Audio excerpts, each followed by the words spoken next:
Funky Politics. Funky Politics Show. Funky Politics. Funky Politics. Funky Politics. Funky Politics. Powered by MLGW. Memphis Light Gas and Water. Keeping it real, right, and funky.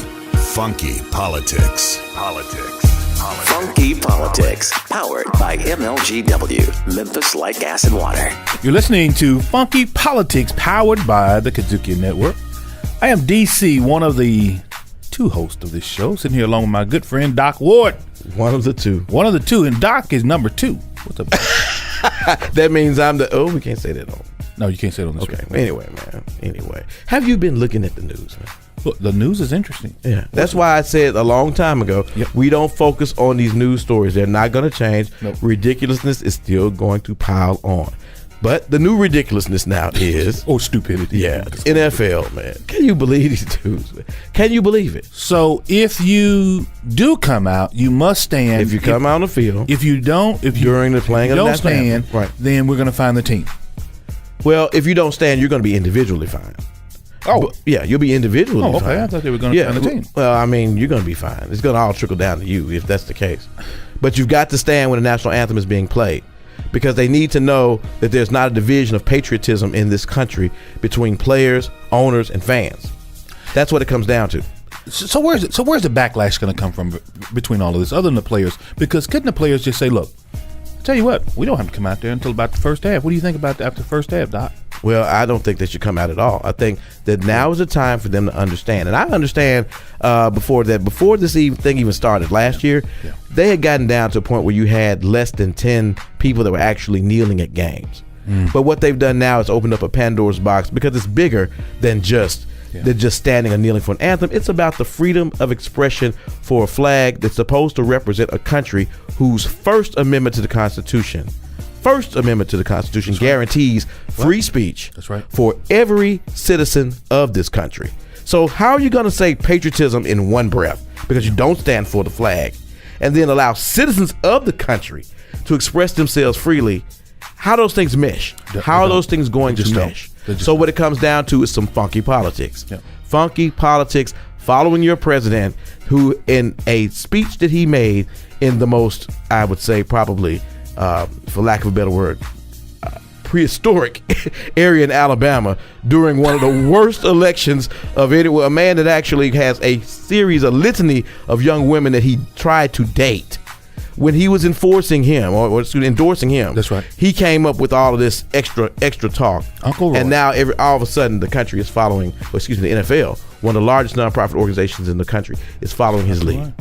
God bless the players of the NFL. God bless this country, because this is a slippery slope that really has no end if we do not put an end to it now. But I know on the flip side of that, there are certain places in our country that's got NFL teams, and they've got great fan bases, and they also have a great diverse city. And one in particular is Atlanta, Georgia. Right. And we've talked about Atlanta. We've done some deep dives on it. We've done some study on it.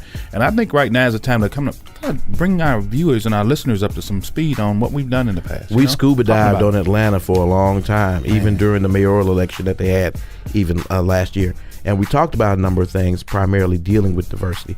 And we had some great folks that we interviewed, some great people that we got a lot of good research from. And because Atlanta is a city that does diversity right, we felt it only fitting to bring that to you now. I like to use the term inclusion. I'm going to be an inclusion kind of person. Well, you know what I always say, and I borrowed this from I borrowed this statement from my wife, who borrowed it from somebody who borrowed it from somebody. So I don't know if you sue us, we will fight you and we will win. But I think the statement goes something like this: diversity is being invited to the party. Inclusion is being asked to dance. Wow. So we're dancing today. And we're dancing with who today? You tell me. You're the one that lines this stuff up. Angela happy Robinson, to be here. right? Yes. Angela Robinson. The good right Reverend Angela Robinson. Let me tell you, and when she brings it, she brings it all the way. This lady, you got to listen. I want you to stick around. Stick around. She has a story to tell. And Angela Robinson can lay this thing out for us, y'all, about Atlanta, a little bit of the history of Atlanta, and where they've gone and where they're at right now. How they went from right to righteous. I like that. Does that work? Righteousness is what she said. There you go. Who else we got? We got Rodney Strong, and you cannot have a plan of how do you correct some wrongs in terms of diversity and inclusion without a Rodney Strong. A man that's been on the battlefield in several cities, particularly in Atlanta, though, trying to build and help governments understand their history so they can understand how to improve on diversity. And this is a guy that lives up to his name. That's why we call him Rodney Strong. But he's strong on diversity, strong on this show today, and we're glad to have him. Right here on Funky Politics, powered by the KUDZUKIAN Network. As we break down the ATL and show you why it's so deaf.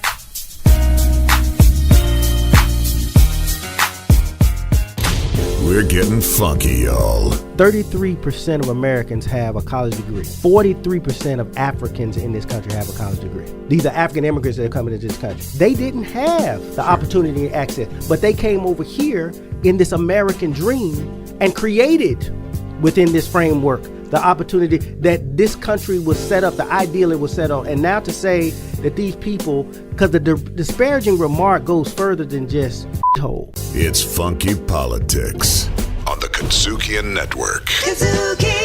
Artivism. Artivism features conversations with artists, creatives, and citizens working at the intersection of art and social activism. And I'm Linda Steele, your host. I'm a grant maker, change maker, social venture capitalist, and I invest in individuals and projects that use the arts as a vehicle for social change. Artivism on the KUDZUKIAN Network. KUDZUKIAN! Politics is what we do. We just make it funky.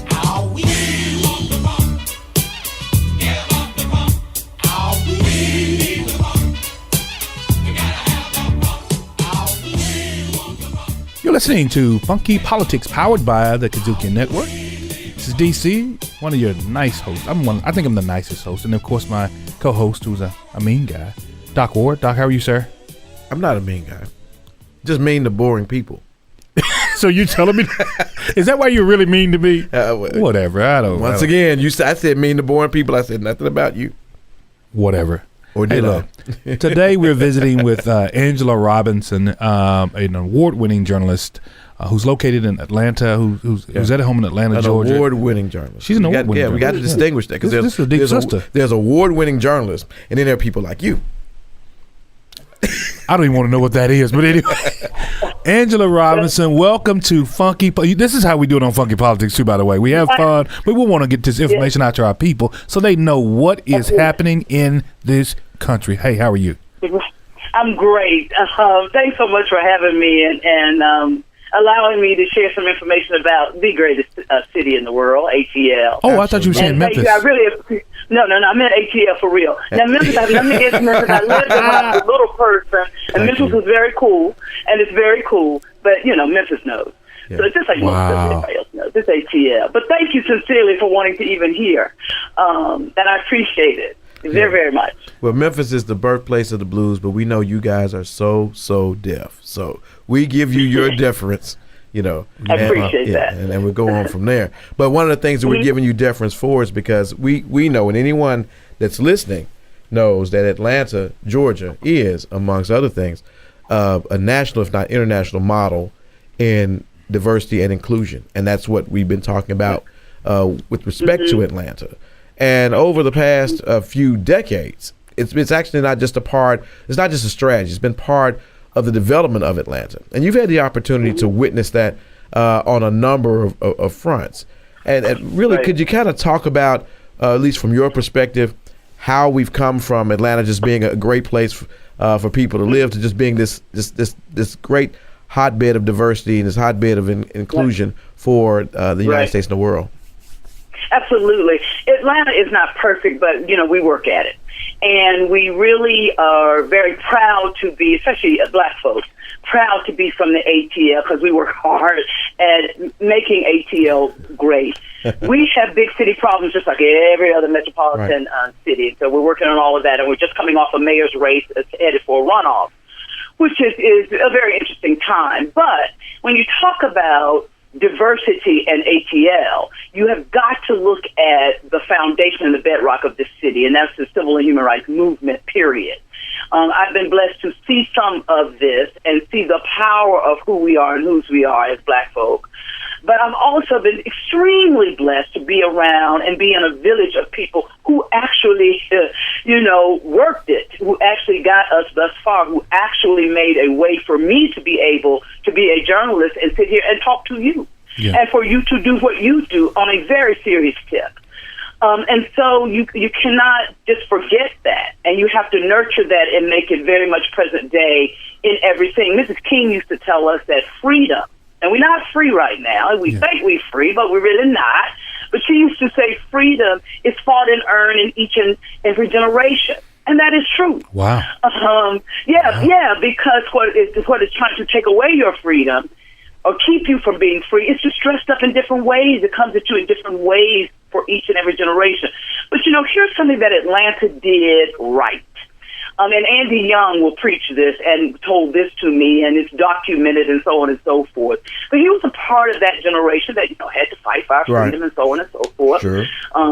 Work with Dr. King. And you've got all that here in the atmosphere here and in the actual soil.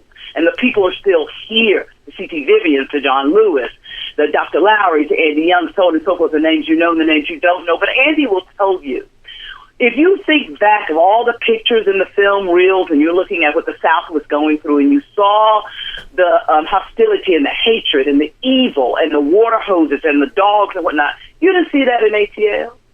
You know what? Put a pin. You didn't see that because black folks and white folks who were about trying to figure out to be right and to make sure they stay right and to move a city forward, business, economics. They were like, okay, hold up. Yeah, Angela. We're not gonna have that. You see what I'm saying? So they came together and they met and they tried to figure out, oh no, we're not gonna have that kind of light shined on us. No, we still have segregated areas and so on and so forth. Not an ATL, no doubt, right?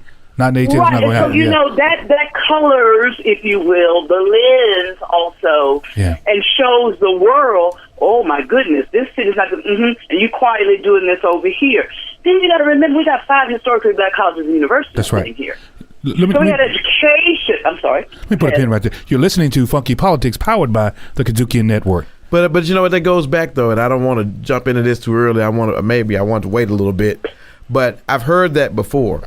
And we've talked to other people and interviewed other people with the show, and they talked about the Martin Luther King's use of television and of radio, because one thing that was happening with segregation is that when the light was being shined on the United States, or particularly the South, white people did not want this negative image to portray them in the South. So they were conscious of that, and so they did not portray, or at least didn't display that image when the cameras were on. So, but it leads me to ask the question, though, to you, as I've asked to other people: was the integration of Atlanta and the diversity of Atlanta born out of the shame of white people being seen as the racist depiction that most whites in the South were seen as at the time, and the need and the want not to be in that position, or to ask it better, did they not want to be embarrassed on camera being racist, so they said we might as well try to work together, or was there some greater good amongst the people to work together? That's the question. I think sometimes we get caught up on either or, and it can be and I think from what so you're saying it's a little bit of both. I'm saying it's a little bit of both. Okay. I think white people didn't want to be shamed. Nobody really wanted to be shamed. Get real. Not really. Get real. You're right. But there were some very intelligent, so I'm told, I wasn't at the table at the time, but going through the generations, I had been at table that said, okay, look, we are trying to be right. But we got to make sure we walk this the right way.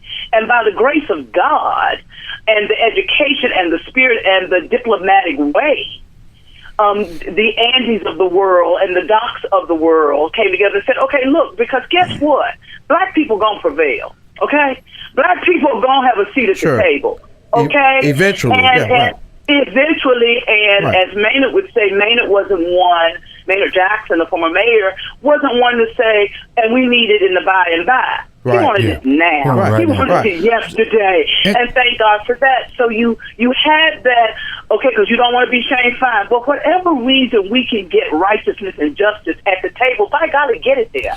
Because what white people sometimes fail to understand is that it's going to help you in the long run, too. It's not just about my freedom. It's going to help everybody's freedom. Sure. And then as the years progressed and, rights and bills were passed and so on and so forth, and you started getting black folks elected, particularly in the South and particularly in Atlanta, when you have a figure and a brilliant mind and a determined man, a determined woman, a determined person like a Maynard Holbrook Jackson, get out of the way. Yeah. Things are going to get done. And when he realized and said, I'm about also the economics. I want everybody to sit at the lunch counter, but I want you to own the lunch counter. I want you to have a percentage of building the lunch counter.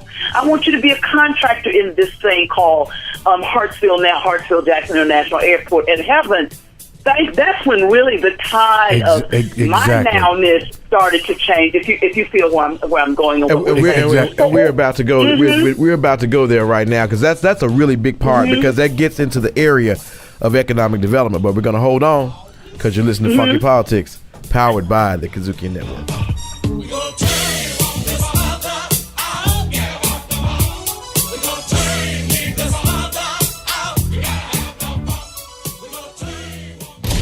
We're getting funky, y'all. The Memphis Park with the Jefferson Davis statue was put up in 1964 during the Civil Rights Movement. These were all symbols of an oppression. Sure. These statues need to be in a historical context. They need to be in a museum, a Civil War memorial site, maybe even be at the ancestral home. All these things are valid places, but a public place of prominence was not where they needed to be. It's Funky Politics on the KUDZUKIAN Network. KUDZUKIAN! Ladies, uncomplicate your life. A Step Ahead Foundation offers free birth control to all women, no matter the need. Rich, poor, young, old, insured, uninsured, it doesn't matter. They'll even help you get to the doctor. Take control of your life. Visit getfreebirthcontrol.org today. The KUDZUKIAN Network. KUDZUKIAN! Funky Politics. Don't believe me, just watch.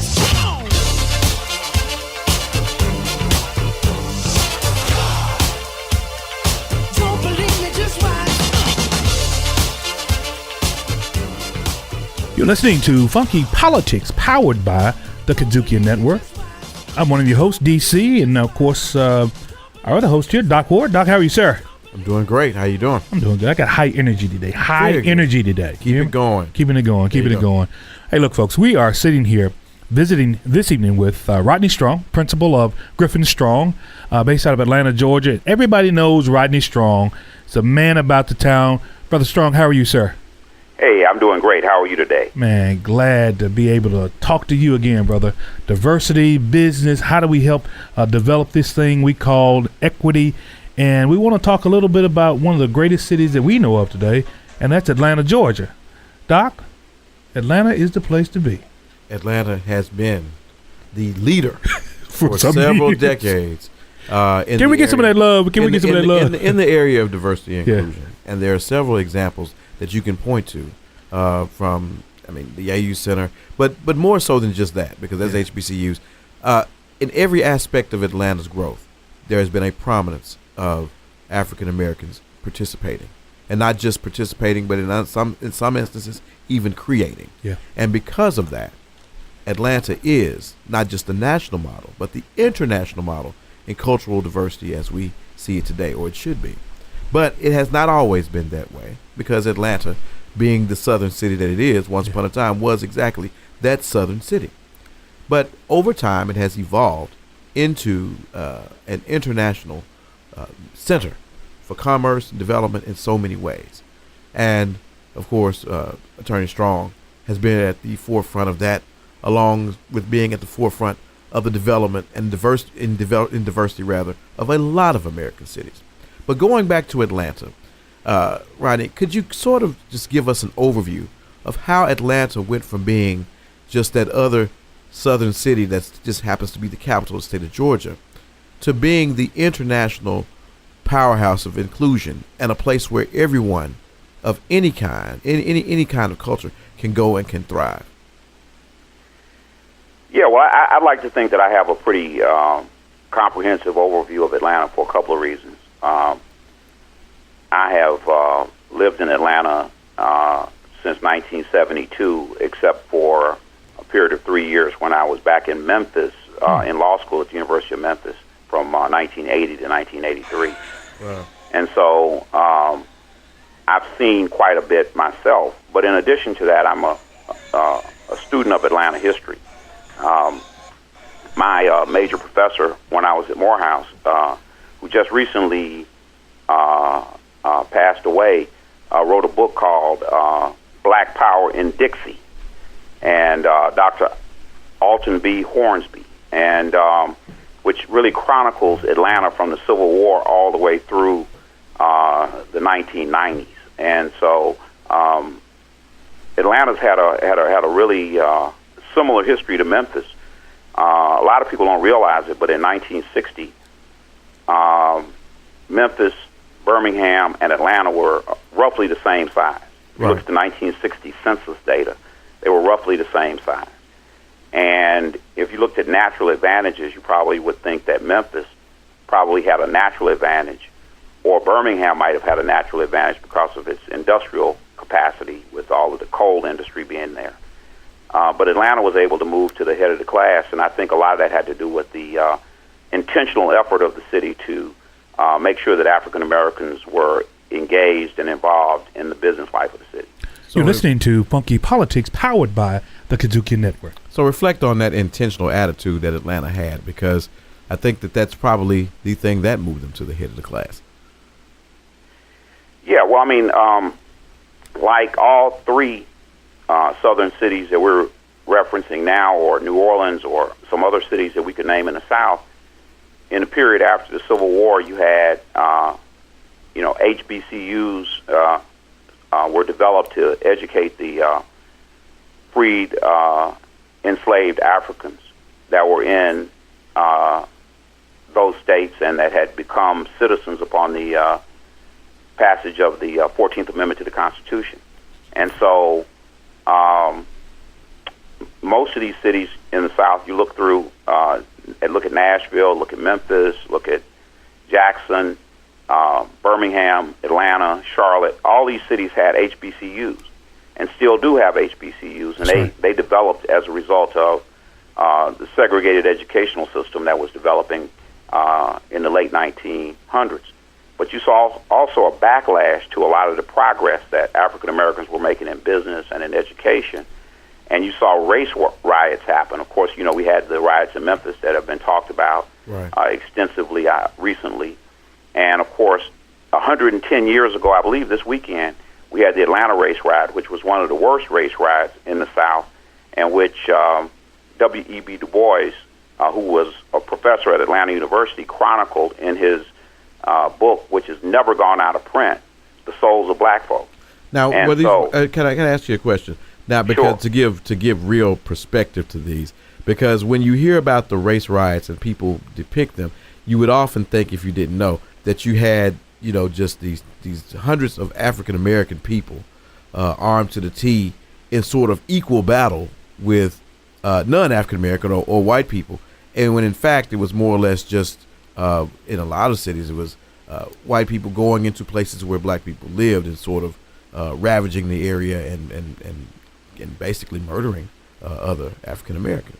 Yeah, well, I'm glad you said that, because those race riots that happened at the turn of the 20th century and the early years of the 20th century were really reactions to African American success. Right. And these were attacks on African Americans who were educated and who had developed businesses. And they were attempts to put us in our place, in quotation marks. And so, you saw that in Memphis, you saw that in Atlanta.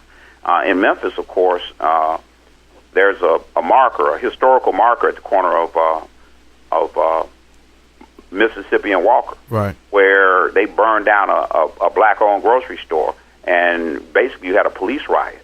Right. And of course, we could go into Memphis history further, but in Atlanta, the riot consumed the black community, and it had a lot to do with the success of the black college that was located there and the black businesses that were located there.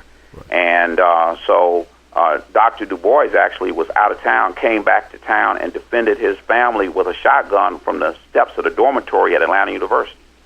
And so it was out of that grisly history that we saw what effectively was political disfranchisement of African Americans. They passed in Georgia what was called a white primary law. They basically said that the political parties were private, and therefore the Democratic Party could ban African Americans from voting in the Democratic primary. And the Democratic primary was where you effectively got elected because it was a one-party state. There was no chance of a Republican getting elected in any of these southern states at that time. And so it wasn't until there was a Supreme Court decision that outlawed the white primaries that African Americans began to build political clout. And one of the interesting things about Atlanta's history is that John Wesley Dobbs, who was a railroad postal worker and who also was a big Masonic leader in Georgia, started the Georgia Voters League. He also happened to be the grandfather of Maynard Jackson, who became the first African-American mayor of Atlanta. And, of course, several of the African-American colleges consolidated and built into a powerhouse, the Atlanta University, and there was good leadership there. But I wouldn't say that it was substantially better than the leadership that was at Lemoyne College and Owen College, which later became Lemoyne Owen College, or any of these other southern enclaves. I think that there was a black business community. You had some really nice black restaurants and hotels and other services for the African American population. And when I went to Atlanta for the first time, when I was a freshman in college in 1972, when I walked down Martin Luther King or Auburn Avenue, it was like walking down Mississippi and Walker or Beale Street. It was very similar. But I think it was the period after that that made the difference. Let me ask you this right quick, Rodney, and that is HBCU. We want to make sure that our listeners know, and there's some folks that don't know what HBCU actually stands for. Can you tell us a little bit about HBCU and how many were in Atlanta in the, I would say probably you're looking at 20s to the 30s that we were talking about when you had this 120-year race riot, 110-year race riot some time ago? No, it was it was 110 years ago that the riot occurred. Yeah. Most of the schools in the Atlanta University Center were started in the 1860s through the 1880s, immediately after the Civil War. The Civil War ended in 1865, and it was with the passage of the 13th Amendment in 1865 that slavery was outlawed. But it wasn't until the passage of the 14th Amendment to the Constitution, which was in 1868, that African Americans became citizens. And during that period of time, there was an organization that was put in place by the federal government called the Freedmen's Bureau. And there was also an organization that was put in place by a number of abolitionists from northern religious denominations that funded the startup of schools to teach the freed slaves how to read and write. And that resulted in the creation of schools, which later evolved into effectively high schools and then colleges. And so in the Memphis area, of course, you had, Lemoyne, what's now Lemoyne Owen College. There were several predecessor organizations that institutions that ultimately merged into Lemoyne. Owen was a separate organization that started actually much later, and it ultimately merged with Lemoyne Owen. You had Rust down in Jackson, Mississippi. You had Mississippi Industrial College, which is no longer open down not in Jackson, but in Holly Springs, Mississippi, in the Memphis area, so forth and so on. Well, Atlanta was very similar. You had Clark College, which was in the area that was at the center of the riot in southeast Atlanta. You had Atlanta University, which is in southwest Atlanta. You had Morehouse College, which was a school for men, all of which were founded in the 1860s. Then in the 1880s, Spelman College was formed. It's actually named after Laura Spelman Rockefeller, whose husband was John D. Rockefeller, and it became one of the best endowed colleges. It was originally Spelman's seminary. And so you then ended up with a graduate school, Atlanta University, and then several undergraduate schools. And ultimately, Morris Brown College, which was founded by the African Methodist Episcopal Church. And there was also several seminaries religious seminaries, which ultimately in the 1930s during the Depression, Dr. Benjamin E. Mays convinced all of the seminaries to merge together to form the Interdenominational Theological Center. So what we refer to it as Atlanta University is really Atlanta University, Clark College, Morehouse College, Spelman College, and the Interdenominational Theological Seminary, along with Morris Brown College. All right. You're listening to Funky Politics, powered by the KUDZUKIAN Network. But in building that infrastructure, though, even though all those cities that you named were the same, in Atlanta building that infrastructure, they were gradually moving ahead, weren't they? In terms of moving toward a more diverse union of citizens.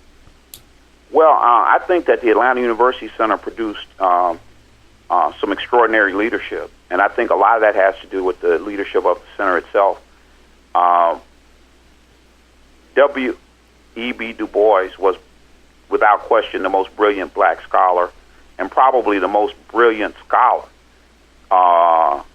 in the 20th century, first half of the 20th century in America. And he was based at Atlanta University. And he was sponsored by the president of Atlanta University and the president of Morehouse College, John Hope. And they really served as a counterweight to Booker T. Washington, who was down in Tuskegee at that HBCU, who espoused the philosophy of industrial education. And basically, Hope and the other men in the Atlanta University Center pressed the idea that those African Americans who were capable of a liberal arts education deserved it. And so they were sort of a counterweight to the idea that African Americans were only suited for industrial education. So it became an intellectual magnet, and it did attract more top scholars probably than anywhere else other than Washington, D.C., where you had Howard University, which received an allotment from the federal government. And also, that's where the Freedmen's Bureau was located, wasn't it? Yes, yeah, so, and it was named, and the first head of the Freedmen's Bureau was Howard, General Howard University. Right. General Oliver Otis Howard. You're listening to Funky Politics, powered by the KUDZUKIAN Network. Uptown, funk you up. Uptown, funk you up. Uptown, funk you up. Funky Politics. Riffin' on jazz. This next gentleman we're talking about has an unforgettable voice. My sugar is so refined. Jazz was the happiest. Now, Callaway went to my school. Oh, really? Yes, he's not an alum because he didn't graduate. He had some gigs to do. Riffin' on jazz on the KUDZUKIAN Network. Keeping it real, right, and funky. It's Funky Politics on the KUDZUKIAN Network.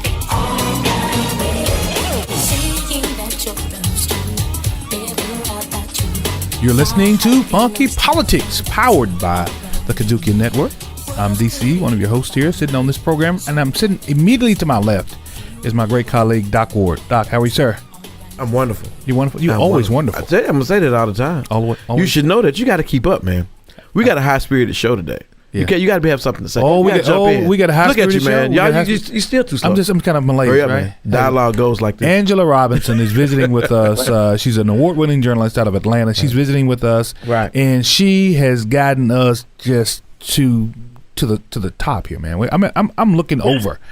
Well, Miss Robinson, welcome to the program. You're amazing. You're amazing. You're an amazing woman. Okay. I appreciate you all. Thank you. You all are amazing. Thank you. Amazing woman. Well, if we're amazing, then you're legendary. Now, call us legendary. We're gonna call you something else. We're gonna call you. She's a superstar. We're gonna call you a goddess. Yeah. Then call us. Then we keep on. We can go high. We can find. We are talking about Atlanta, Georgia, your hometown. When you go high, we go higher. That's what we do. We go higher. Atlanta, Georgia, ATL, the epicenter of the universe, has moved our country in a different direction in a lot of people's lives. Tell us, where does Atlanta go tomorrow? You say that. You know what? Before she answers, you say that, but that's actually true. Yeah, because it is. Where would a model? You got a couple of places, maybe Washington D.C., maybe Chicago, New York, L.A. By virtue of existing, they may. Sure. But really, when it comes to African Americans specifically, exactly. If you did not have the compass of Atlanta, that's right. We wouldn't. Where would the guidance of African American progress really be? You know what I mean? Memphis? Where would it be? And what would those cities be like? But looking at that, though, and then going back into what you're saying, now we're going into the next phase, because I think Atlanta, over time, because of diversity, has picked up quite a few more residents that are non-African Americans, Asian Americans, Hispanic Americans moving in. I think they said from 2000 to 2010, 22,000 white residents moved back into Atlanta. So you're slowly getting into the point where African Americans are not the majority. So the majority leverage is gone, but still the empowerment has to remain. And if it does, then we know that everything that was done for diversity was right. You know when diversity works best when you're no longer having to use the moniker of being the majority to work. So where does Atlanta go now? I mean, you guys, what's the frontier you're going to now? I think that is a large question. With and I think it goes back to what Mrs. King said. Your freedom is fought and won in each and every generation. You're right. We're still about 50. Atlanta proper, we're still about 54% black. But you're right. Blacks are moving out. White folks are moving back in. And of course, there's a browning of America. We have more Latinos coming to Atlanta, metropolitan area, and Asian Americans, and whosoever will may come. We have always been that kind of city. The doors, if you will, of the church are always open to everyone if you're about justice and freedom. Now, we're going to have a runoff in a couple of weeks, and we will see what really happens. As long as we are still, which I do believe, righteous folks, black folks, and righteous black folks. My grandmother used to say, everybody your color, not your kind, and everybody your kind is not your color. Oh, Lord. Preach, sister, preach. Lord. That was my grandmother's Won't he do it? Won't he do it? Oh, won't he do it? Yes, sir. But you still have to be at the table. Yes, ma'am. We still must make sure we're at the table. If you're not at the table, guess what? You don't get to dictate the menu or anything else. You're probably on the menu. And Andy Young and everybody else told us that we need to be at what? Everybody's table. Right. Everybody's table. Like them or not, everybody's table. Right. Because because you don't want to lose, if you will, all that you have worked for to get to be. And keep in mind, all of those movement moments and movement individuals and human rights and civil rights folks, they were all about, we're trying to be free individually, but they're trying to free and have power collectively. Yes, that's right. That's what we got to understand. It is such a bigger phase. You're not going to deny me my piece of the rock, but it's enough rock for everybody. It really, really is. We always say the news business, I want to be top story. I'm going to give you the best. I'm going to work hard. But you know what? It's enough bad news out there for everybody. Everybody getting to have a live shot. You are listening to Funky Politics, powered by the KUDZUKIAN Network. But let me say something though. I mean, I don't want. In DC, quickly to address it immediately. I think for a while now, to be very honest, we have been in a very fast track thing in Atlanta. We've been really excited about our quote-unquote jubilee. Sure. Black mayor after black mayor after black mayor. We've been trying to figure out, oh my goodness, if this happens, we've got Fortune 500 companies moving here in the metropolitan area like nobody's business. So that's still economic boom. We still have to make sure we are at the table. To be very honest with you, I think maybe it's too late, but we still need to do it. We really need to sit back and say, let me take a deep breath. But I got to ask a question though. If right now there's a concern about the fact that with the election of a non-black mayor, there would be an issue about black empowerment, then has the diversity exercise worked? Because this is why I say it. You just said 54% of Atlanta residents are African American. All things considered, and I know people. The voting rates of cultural are different in different places. Are different amongst cultures. Black people have different voting percentages than white people do in terms of voter turnout. But you would have to think that if the non-African American candidate wins, some African American votes put that candidate in place. So the ability to be able to make free some African American non-votes. Vice versa. You hear me? Might put them in place. Well, I'm not going to predict December 5th just yet. Okay. But you're right. I'm not turning a blind eye to it. But I guess my point is, if you have freedom of choice, and your choice is, and you can actually truly choose someone that's not in your race, and you're truly not taking race into account when you're going into the voting booth, have you not achieved that sort of utopian aspect of truly being diverse and colorblind? Because a lot of white people did it in the United States in 2008 and 2012. So now African Americans, are we not there yet? That's working on the premise that I can't be respectful of my race and still have diversity. What? You see what I'm saying, my brother? Yeah, you see what I'm saying? I understand. You peel back the layer a little bit. Right, so I understand. I'm not going to go. I think it's foolish for anyone to say race doesn't play a part. Race plays a part in everything. Yes, it does. Race plays a part in everything in economics. So to be clear, right? To be clear. To be clear. Right. So, but it doesn't mean we can't come together. It doesn't mean I'm not going to necessarily. It doesn't mean that I am inept as a black person or a white person not to see what might work best for this position, so on and so forth. You know what I'm saying? Right. Don't discount any of my intelligence and what I know I will fight for, whomsoever is up there. Right. To make sure that what is right and what is right for my community and my reflection and the righteous right person who does not necessarily look like me, but they righteous people in the name of heaven. That's what that diversity and quote unquote inclusion is about. The bottom line is you're not going to give me any less than you're going to give anybody else. Under any circumstance.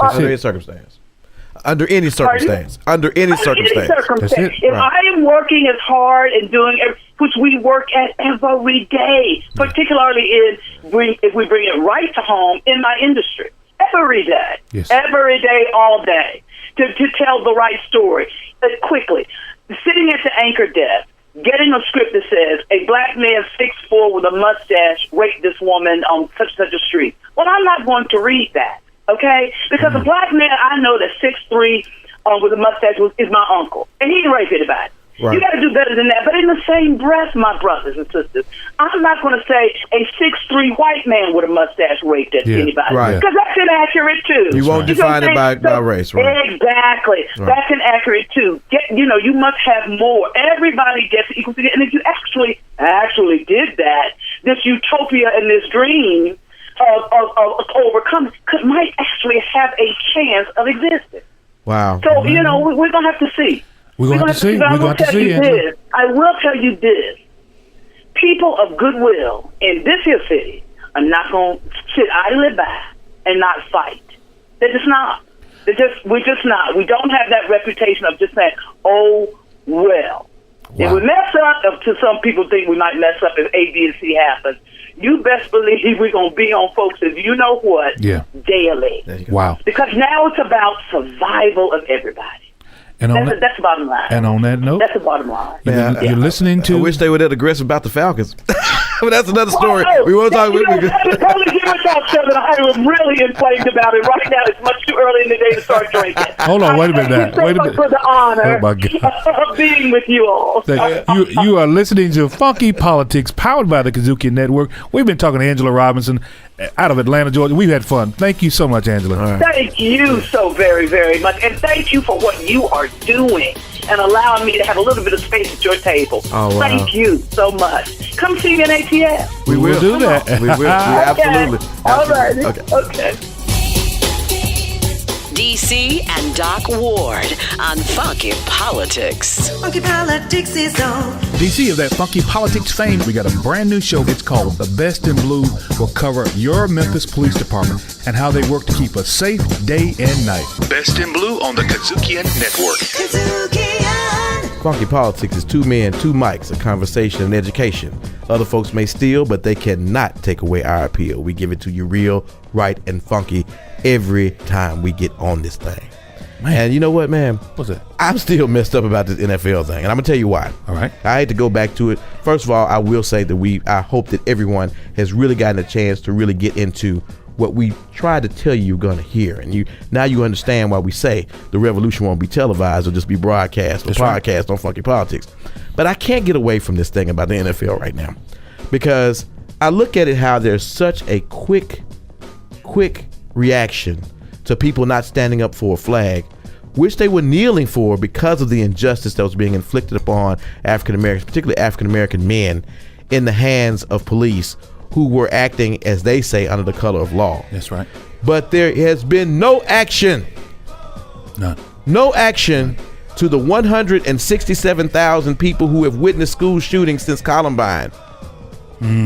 For people that were acting obviously unlawfully.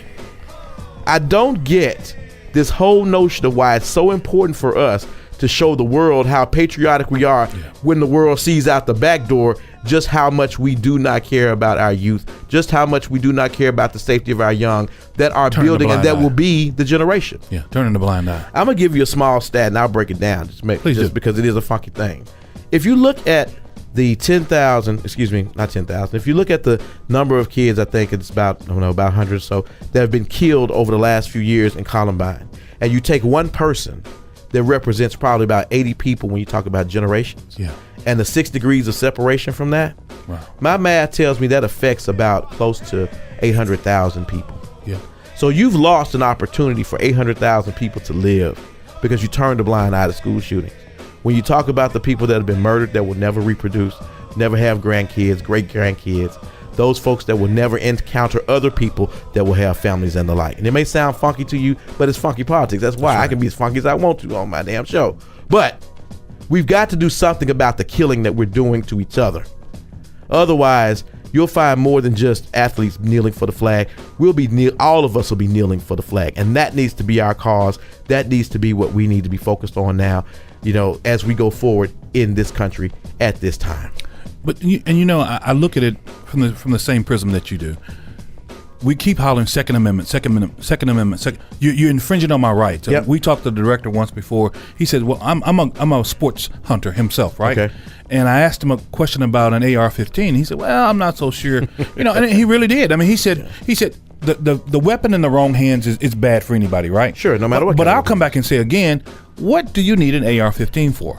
But I'm not even splitting the hairs. I think that's. But I want to split them. I think that's a red herring that the people want you to go down the road where they start splitting hairs on mental illness or what type of weapon or this type of weapon. The bottom line is that people have to sit down, like with immigration and anything else. You have to sit down, peel it apart, and get to the funky root of the matter if you really want to change it. We cannot sit around here and favor the Second Amendment over the First. Or the Fifth Amendment over something else. That's right. We've got to look at all these things collectively because that's the way the forefathers did it. And that's the way that it's supposed to be done. And we've got to do the hard work because this country's not founded on soft work. It's founded on hard work. No. So we got to do the hard work. Keep it going. Speaking of hard work. Yes, sir. This show we've had. Yep. Rodney Strong. There you go. Angela Robinson. They do the hard work. You talking about hard work? Yeah. These two individuals have unpacked the history of a city for us, right? Yeah. And where it is present and where it looks like hopefully where it's going to go tomorrow. Right. If we could replicate in Atlanta all over our country, I think we'd be a lot better off. But I don't know where we go. And don't get me wrong. Don't get us wrong. We know Atlanta has its challenges, as every city does. Yeah. But they're working through them. Yes, sir, and that's what's going to have to happen. And that's what makes it good. That's what makes it real. That's what makes it right. And that's what makes it funky. Just like this show. So until next time, as we always say, we're going to get off our heels and on our wheels. And we remind you in all things in life that you do. Always keep them real, keep them right. And you got to keep it funky. Right here on Funky Politics, y'all. Funky Politics executive producer Larry Robinson for KUDZUKIAN. Hosted by Daryl D.C. Catron and Marcus M.D. Ward. Guest bookings by Miko. Funky Politics recorded at KUDZUKIAN Studio. Directed, produced, recorded, and distributed by KUDZUKIAN.